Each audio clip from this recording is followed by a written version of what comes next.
Hello and welcome dear students. Sindhu घाटी सभ्यता यानी कि इंडस वैली सिविलाइजेशन एक ऐसा टॉपिक है जिससे आपके कंपटीशन एग्जाम्स में एक ना एक क्वेश्चन तो ज़रूर ही पूछा जाता है। तो ये टॉपिक बेहद इंपॉर्टेंट होने वाला है आपके लिए। और इंडस वैली सिविलाइजेशन से रिलेटेड हम टॉप 40 क्वेश्चंस इस वीडियो के अंदर कवर करेंगे। यूँ कहने को तो ये टॉप 40 क्वेश्चंस हैं, लेकिन इन 40 क्वेश्चंस के माध्यम से मैं आपको 100 से भी ज़्यादा क्वेश्चन कवर कराऊंगा, क्योंकि हर एक क्वेश्चन के साथ मैं आपको फैक्ट भी बताने वाला हूं जिसमें आपके एक्स्ट्रा क्वेश्चन कवर होंगे। तो चलिए बिना टाइम गवाए वीडियो को शुरू करते हैं। पहला क्वेश्चन है, सैंधव सभ्यता की ईंटों का अलंकरण किस स्थान से मिला है? सो इसका राइट आंसर होगा ऑप्शन नंबर ए। कालीबंगा से मिले मकानों के अवशेषों से पता चलता है कि सभी मकान कच्ची ईंटों से बनाए गए थे ना, सभी जो मकान थे वो कच्ची ईंटों से बनाए गए थे। लेकिन जो नालियां थी, पानी के निकास के लिए नालियों की व्यवस्था की हुई थी, क्योंकि उस टाइम पे जो सिंधु घाटी सभ्यता थी वो बहुत ही एक उन्नत नगरीय सभ्यता थी। तो उन्होंने पानी की भी प्रॉपर व्यवस्था की गई थी कि पानी का निकास किस प्रकार से किया जाए। तो वहाँ पर जो नालियाँ बनाई गई थी और कुएँ बनाए गए थे वो पक्की ईंटों से बनाए गए थे। इसका आपको ध्यान रखना है। यहाँ पर कुछ ईंटें अलंकृत पाई गई हैं, यानी कि उन पर कुछ डिजाइन वगैरह भी बनाए गए थे। कालीबंगा का एक फर्श पूरे हड़प्पा सभ्यता का एकमात्र उदाहरण है जहाँ अलंकृत ईंटों का प्रयोग किया गया है। नेक्स्ट है क्वेश्चन नंबर 2। हड़प्पा की सभ्यता निम्नलिखित से संबंधित है। तो हड़प्पा की जो सभ्यता है उसको हम लोग कांस्य युगीन सभ्यता बोलते हैं, क्योंकि यहाँ पर कांस्य के अर्थात ब्रोंज के बहुत ज़्यादा प्रमाण मिले हैं। तो ये एक कांस्य युगीन सभ्यता थी। हड़प्पा सभ्यता कांस्य युग से संबंधित है। सिंधु सभ्यता युग में तांबे और टिन को मिलाकर कांसा का निर्माण किया जाता था। तो तांबा यानी कि कॉपर प्लस टिन, इनको मिलाकर कांसा का निर्माण किया जाता था। इस युग की प्रमुख धातु कांसा थी, इसी कारण इसे कांस्य युगीन सभ्यता के नाम से हम लोग जानते हैं। नेक्स्ट है क्वेश्चन नंबर 3। अमरी जो हड़प्पा सभ्यता का एक स्थल है किस प्रांत में स्थित है? अमरी जो कि हड़प्पा सभ्यता का ही एक स्थल था, यानी कि सिंधु घाटी सभ्यता का ही स्थल था, जो कि वर्तमान में पाकिस्तान के सिंध प्रांत में स्थित है। तो ऑप्शन बी यहाँ पर राइट आंसर होगा। नेक्स्ट है क्वेश्चन नंबर 4। सिंधु घाटी सभ्यता कब विकसित हुई? तो सिंधु घाटी सभ्यता का जो विकसित होने का कार्यकाल माना जाता है, यानी कि विकसित होने का समय माना जाता है, वो माना जाता है 2500 ईसा पूर्व से लेकर 1750 ईसा पूर्व तक, यानी कि सिंधु घाटी सभ्यता का ये समय रहा था। अगला प्रश्न है प्रश्न नंबर 5। निम्नलिखित में से किस स्थान से पक्की मिट्टी के बने हल का एक प्रतिरूप प्राप्त हुआ है? तो पक्की मिट्टी से बना एक हल भी प्राप्त हुआ है, जो कि कहाँ से प्राप्त हुआ है? ऑप्शन नंबर ए यहाँ पर हमारा राइट आंसर होगा। बनावली जो कि हरियाणा के हिसार जिले में स्थित है। यहाँ एक मकान से धावन पात्र का मतलब आप जानते होंगे, वॉश बेसिन होता है ना, जो कि अक्सर घरों में आपको लगा हुआ मिल जाता है वॉश बेसिन, जो किसी धनी सौदागर के आवास की ओर संकेत करता है। तो उस टाइम पे वॉश बेसिन किसके घर में पाया जाएगा? जो बहुत ज़्यादा अमीर व्यक्ति होगा। तो इस बात से अंदाज़ा लगाया जाता है कि ये किसी धनी सौदागर यानी कि किसी एक अमीर सौदागर का मतलब है कि एक व्यापारी आदमी, किसी अमीर व्यापारी आदमी के घर का वो वॉश बेसिन लगता है। यहाँ से पक्की मिट्टी के बने हल का प्रतिरूप भी प्राप्त हुआ है। तो याद रखना, पक्की मिट्टी के बने हल का प्रतिरूप कहाँ से प्राप्त हुआ है? बनावली जो कि हरियाणा के हिसार जिले में स्थित है। Question number 6। सिंधु घाटी सभ्यता अनार्य सभ्यता थी क्योंकि? अनार्य का मतलब है कि आर्य सभ्यता नहीं थी, अनआर्य।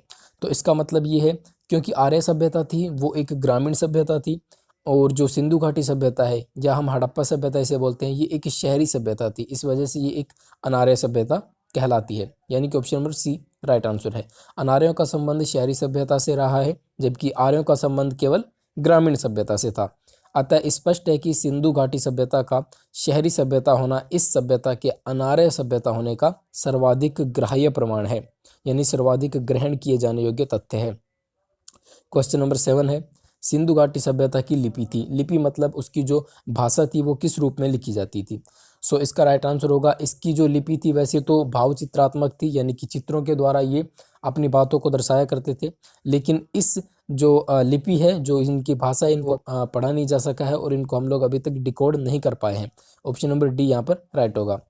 सिंधु घाटी सभ्यता में चित्रात्मक लिपि प्रचलित थी, यानी कि ये चित्रों के द्वारा अपने भावों को प्रदर्शित किया करते थे।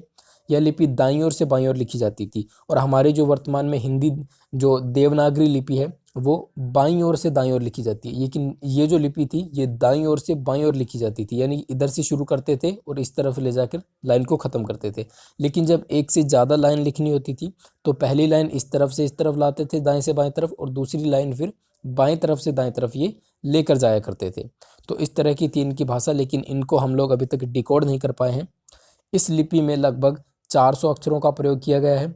इसी कारण सिंधु सभ्यता को आद्य ऐतिहासिक सभ्यता के वर्ग में रखा गया है। आद्य ऐतिहासिक काल ऐसा ऐतिहासिक काल होता है जिसमें जो प्राचीन प्रमाण है, मतलब जो प्राचीन सभ्यता है, उनके बारे में लेख तो मिलते हैं लेकिन उनको हम लोग पढ़ नहीं पाए हैं। नेक्स्ट क्वेश्चन है, चनहुदड़ो के उत्खनन का निर्देशन किसने किया? तो चनहुदड़ो के उत्खनन का निर्देशन जो है ये J.H. मैकी के द्वारा किया गया था। चनहुदड़ो जो कि वर्तमान में पाकिस्तान में स्थित है। J.H. मैकी के निर्देशन में 1931 के अंदर गोपाल मजूमदार, ठीक है, इसका नाम आपने जी मजूमदार देखा होगा बुक्स के अंदर, ने इस स्थल की खोज की थी। यह स्थल वर्तमान में पाकिस्तान के सिंध प्रांत में सिंधु नदी के किनारे पर स्थित है। यहाँ से प्राप्त अवशेषों में अलंकृत हाथी एवं कुत्ते द्वारा बिल्ली का पीछा करते हुए पदचिन्ह प्राप्त हुए हैं। नेक्स्ट है क्वेश्चन नंबर 9। दोस्तों अगर आप इस वीडियो की PDF जो है फ्री में डाउनलोड करना चाहते हैं तो आपको नीचे डिस्क्रिप्शन में टेलीग्राम ग्रुप का लिंक मिल जाएगा, वहाँ से आप इस PDF को बिल्कुल फ्री में डाउनलोड कर सकते हैं। हमारा अगला प्रश्न है, सिंधु घाटी की सभ्यता में घोड़े के अवशेष कहाँ से मिले हैं? सिंधु घाटी की सभ्यता के लोग घोड़े से परिचित थे, इस बात का प्रमाण हमें गुजरात के अंदर सूरकोतड़ा से मिला है। ऑप्शन नंबर सी हमारा यहाँ पर राइट होगा। सूरकोतड़ा जो कि गुजरात के कच्छ जिले में स्थित है, इसकी खोज 1964 में जगपति जोशी ने की थी। हालांकि ये पूछा नहीं जाता एग्जाम के अंदर, आपको यही याद रखना है कि जो घोड़े के प्रमाण है ये गुजरात के सूरकोतड़ा से मिले हैं। यहाँ से प्राप्त अन्य अवशेषों की बात करें तो यहाँ पे घोड़े की अस्थियां एवं एक अनोखी कब्रगाह भी पाई गई है। अगला प्रश्न है, सिंधु घाटी सभ्यता के शहरों की गलियां थी। सिंधु घाटी सभ्यता एक विकसित शहरी सभ्यता थी, तो इसकी गलियां जो थी वो चौड़ी और सीधी पाई जाती हैं, जैसा कि अक्सर शहरों में होता है। सिंधु घाटी सभ्यता के शहरों की गलियां चौड़ी और सीधी होती थी। यहाँ की सड़कें पूर्व से पश्चिम एवं उत्तर से दक्षिण की ओर जाती थी, एक दूसरे को समकोण काटती थी। ठीक है, जो सड़कें हैं वो पूर्व से पश्चिम और उत्तर से दक्षिण पर जाती थी और एक दूसरे को यहाँ पे समकोण पर काटती थी। अगला क्वेश्चन है क्वेश्चन नंबर 11।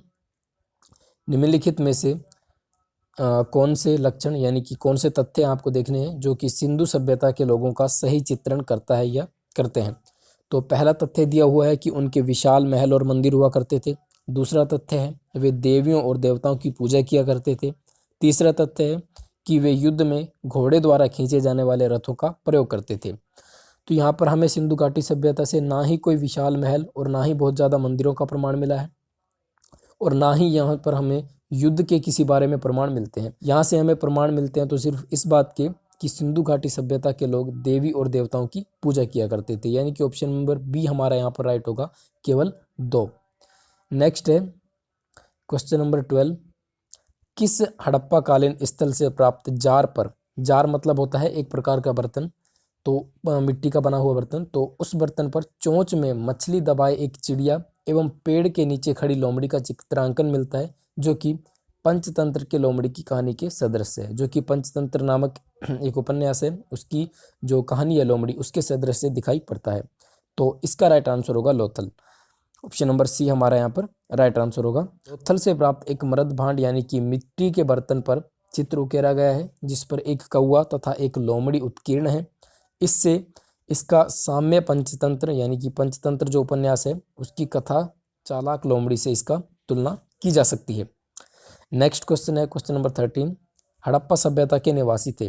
तो हड़प्पा सभ्यता अर्थात सिंधु घाटी सभ्यता के जो निवासी थे वो शहरी थे, जैसा कि मैं आपको पहले भी बता चुका हूँ, और जो आर्य सभ्यता थी उसके निवासी ग्रामीण थे। अब यहाँ पर आप सोच रहे होंगे कि कभी तो हम इसको हड़प्पा सभ्यता बोल रहे हैं, कभी सिंधु घाटी सभ्यता बोल रहे हैं।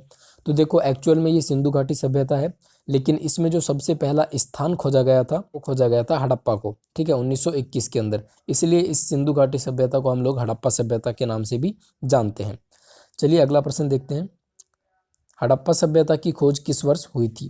तो हड़प्पा सभ्यता की खोज 1921 में की गई थी राय बहादुर दयाराम साहनी के द्वारा।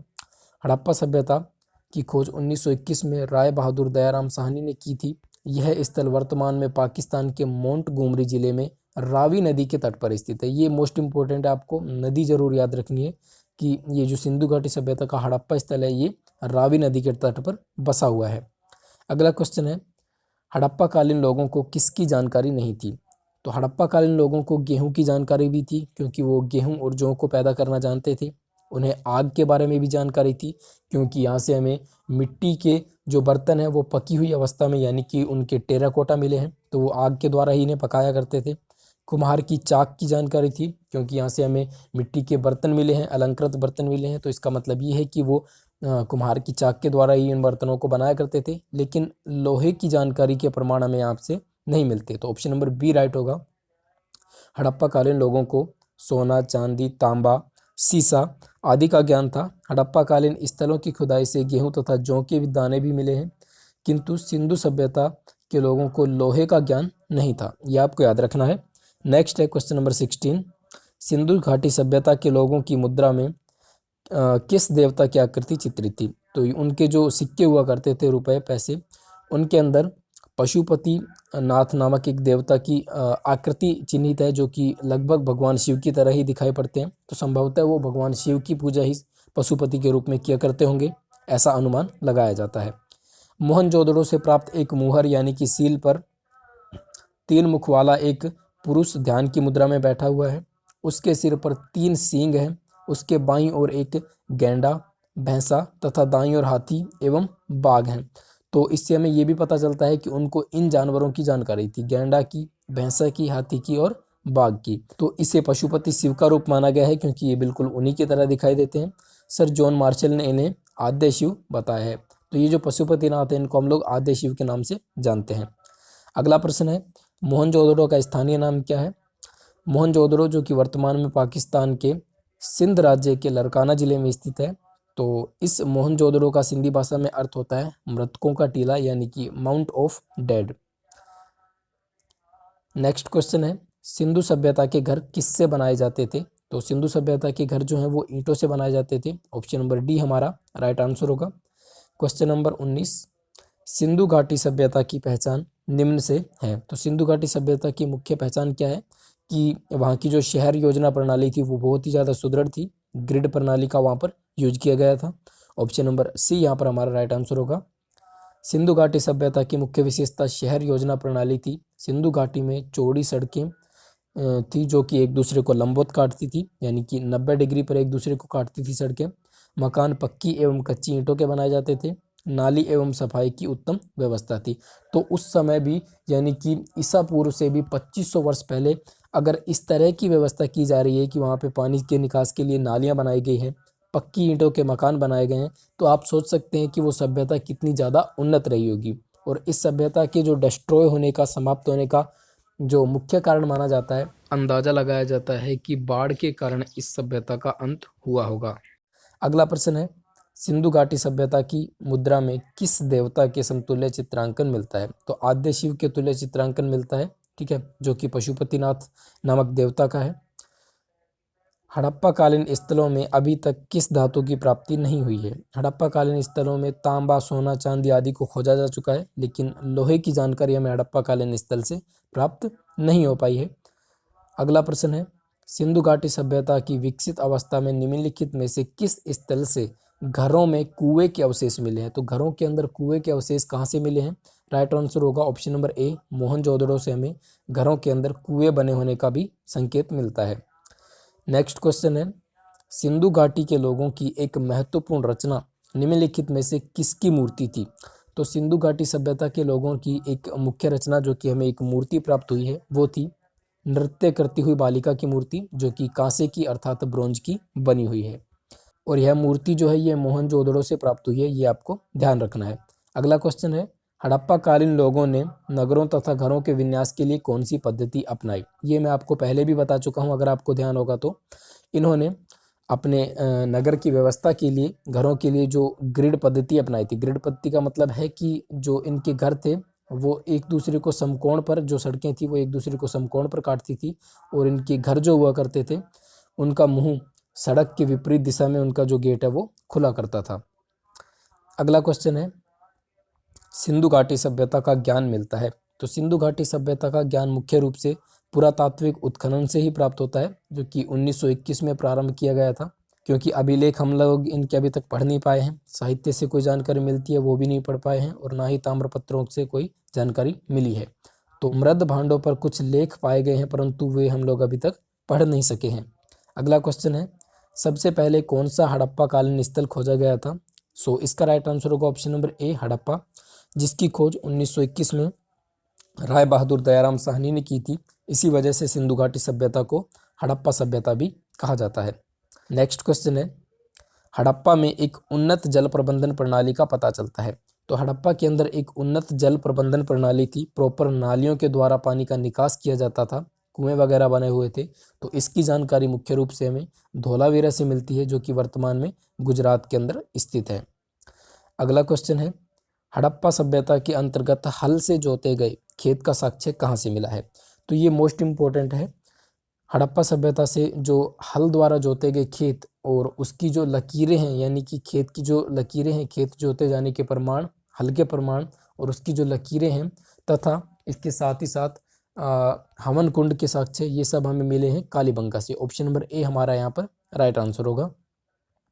यह स्थल राजस्थान के गंगानगर के घग्गर नदी के तट पर स्थित है। इस स्थल की खुदाई 1953 में बीबी लाल व बी के थापर के द्वारा कराई गई थी। हड़प्पा सभ्यता के अंतर्गत हल जोते गए खेत के साक्ष्य कालीबंगा से ही प्राप्त हुए हैं। नेक्स्ट क्वेश्चन है, किस सिंधुकालीन स्थल से एक ईंट पर बिल्ली का पीछा करते हुए कुत्ते के पंजों के निशान हैं? की खुदाई J.H. मैके के निर्देशन में 1931 ईस्वी में गोपाल मजूमदार ने की थी। यह स्थल वर्तमान में पाकिस्तान के सिंध प्रांत के सिंधु नदी के किनारे पर स्थित है। यहाँ से प्राप्त अवशेषों में अलंकृत हाथी एवं कुत्ते द्वारा बिल्ली का पीछा करते हुए पदचिन्ह प्राप्त हुए हैं। कहाँ से? मोहनजोदड़ो से। नेक्स्ट क्वेश्चन है क्वेश्चन नंबर 30, सिंधु अर्थव्यवस्था की ताकत थी, यानी कि सिंधु घाटी की सभ्यता के जो लोग थे वो मुख्य रूप से किस पे डिपेंड थे? तो वो डिपेंड हुआ करते थे कृषि पर। ऑप्शन नंबर बी हमारा यहाँ पर राइट आंसर होगा। सिंधु सभ्यता के लोगों का आर्थिक आधार कृषि एवं पशुपालन ही था। सिंधु सभ्यता के लोगों ने ही सर्वप्रथम कपास उगाया था। ठीक है, कपास उगाए जाने के प्रमाण भी यहाँ से मिलते हैं। इसके अलावा गेहूं, जौ, चावल का उत्पादन भी ये लोग किया करते थे। सबसे पहले इन्होंने खाने के रूप में चावल का यूज किया, लेकिन उससे पहले ये गेहूं और जौ को भी उगाया करते थे, लेकिन उसका यूज एज अ भोजन नहीं किया करते थे। इसका यूज भोजन के रूप में उन्होंने बाद में शुरू किया। पहले वो सबसे पहले चावल को खाद्य के रूप में अपनाने लगे थे। ये गाय, बैल, भैंस, हाथी, ऊंट, भेड़, बकरी, सूअर, कुत्ता आदि पशुओं को पालते थे। लेकिन आपसे यहाँ पर ये पूछा जा सकता है कि सबसे पहले उन्होंने पालतू किसे बनाया था? तो राइट आंसर होगा कुत्ता। लेकिन इन्हें घोड़े का ज्ञान नहीं था। ये लोग व्यापार और शिल्प निर्माण में भी प्रवीण हुआ करते थे। अगला क्वेश्चन है, हड़प्पा कालीन सभ्यता का विशाल कोठार यानी कि अनाज संग्रह करने का जो स्थल है वो कहाँ पर मिला है? तो हड़प्पा कालीन एक विशाल अन्न कोठार मिला है, जो कि मोहनजोदड़ो के अंदर पाया गया है। ऑप्शन नंबर ए हमारा यहाँ पर राइट आंसर होगा। अगला प्रश्न है, सिंधु घाटी के लोग किस में विश्वास किया करते थे? तो सिंधु घाटी सभ्यता के लोग जो हैं ये मातृशक्ति में विश्वास किया करते थे और उसकी ही पूजा करते थे। ऑप्शन नंबर बी यहाँ पर राइट आंसर होगा। स्त्री मरण मूर्तियां जो हैं, यानी कि मिट्टी की मूर्तियां जो हैं, वो अधिक मिलने से ऐसा अनुमान भी लगाया जाता है कि सिंधु घाटी सभ्यता यानी कि सैंधव समाज जो था वो मात्र सत्तात्मक था। ऑप्शन नंबर यहाँ पर हमारा बी राइट होगा। अगला प्रश्न है, निम्नलिखित में से किस स्थान से युगल श्वादान यानी कि एक स्थान पर दो लोगों को दफनाए जाना या फिर दो लोगों का संस्कार किए जाना यानी कि उसकी अंत्येष्टि किए जाना ये प्रमाण मिलते हैं? तो इसका राइट आंसर होगा लोथल से। ऑप्शन नंबर ए हमारा सही आंसर होगा। लोथल से युगल शवादान के प्रमाण मिले हैं, यानी कि दो लोगों को एक साथ दफनाना। यहाँ 3 युग्मित समाधि के भी उदाहरण मिले हैं। स्त्री पुरुष शवादान के साक्ष्य भी लोथल से ही मिले हैं। यह गुजरात के अहमदाबाद जिले में भोगवा नदी के किनारे सरगावाला नामक ग्राम के समीप स्थित है। कहाँ पर स्थित है? गुजरात के अहमदाबाद में भोगवा नदी के किनारे पर स्थित है लोथल। खुदाई 1954 से 1955 ईस्वी में रंगनाथ राव के नेतृत्व में की गई थी। नेक्स्ट क्वेश्चन है, सिंधु सभ्यता में वृहत स्नानागार किस स्थान से प्राप्त हुआ है? यानी कि बहुत बड़ा नहाने का जो स्थान जिसे हम लोग मॉडर्न बाथरूम बोल सकते हैं, वो कहाँ से प्राप्त हुआ है? तो ये प्राप्त हुआ है मोहनजोदड़ो से। ऑप्शन नंबर बी हमारा यहाँ पर राइट आंसर होगा। ये बहुत ही ज़्यादा विशाल स्नानागार था, यहाँ पर एक समय में सैकड़ों लोग नहा सकते हैं। अगला क्वेश्चन है, किस पशु के अवशेष सिंधु घाटी सभ्यता से प्राप्त नहीं हुए हैं? तो राइट आंसर होगा शेर। संभवतः शेर से हड़प्पा सभ्यता के जो लोग थे वो परिचित नहीं थे, क्योंकि घोड़ा, हाथी और गैंडा इनके अवशेष भी हमें मिलते हैं, जो कि मैंने अभी आपको कुछ देर पहले बताया। एक पत्थर पर जो पशुपतिनाथ देवता हैं उनकी मूर्ति पाई गई है, ठीक है, उनका चित्रण है, और उसके चारों ओर हाथी, गैंडा, चीता और इस तरह से जानवरों के अवशेष मिलते हैं, ठीक है, और भैंसा इनके अवशेष मिलते हैं, लेकिन यहाँ से शेर का कोई भी अवशेष नहीं मिलता है। अगला हमारा क्वेश्चन है, विशाल स्नानागार यानी कि ग्रेट बाथ कहाँ से मिला है? तो ऑप्शन नंबर ए राइट होगा, मोहनजोदड़ो से। अगला प्रश्न है, हड़प्पा के काल का तांबे का रथ किस स्थान से प्राप्त हुआ है? तो तांबे का रथ जो कि एकमात्र प्राप्त हुआ है वो प्राप्त हुआ है दैमाबाद से। ऑप्शन नंबर बी हमारा राइट आंसर होगा। अगला प्रश्न है, मोहनजोदड़ो कहाँ पर स्थित है? मोहनजोदड़ो वर्तमान में पाकिस्तान के सिंध नामक राज्य के, ठीक है, सिंध प्रांत के लरकाना नामक जिले में स्थित है, जो कि सिंधु नदी के तट पर बसा हुआ है। लेकिन जो हड़प्पा है वो रावी नदी के तट पर बसा हुआ है। ये चीज़ें आपको मोस्ट इंपॉर्टेंट है जो कि याद रखनी है। मोहनजोदड़ो सिंधु सभ्यता का एक प्रमुख नगर था। यह सिंध प्रांत पाकिस्तान में लरकाना जिले में स्थित है। मोहनजोदड़ो की खोज सर्वप्रथम 1922 में राखलदास बनर्जी ने की थी। मोहनजोदड़ो शब्द का अर्थ सिंधी भाषा में मृतकों का टीला होता है। अगला क्वेश्चन है, हड़प्पा की मिट्टी के बर्तनों पर सामान्यतः किस रंग का प्रयोग हुआ था?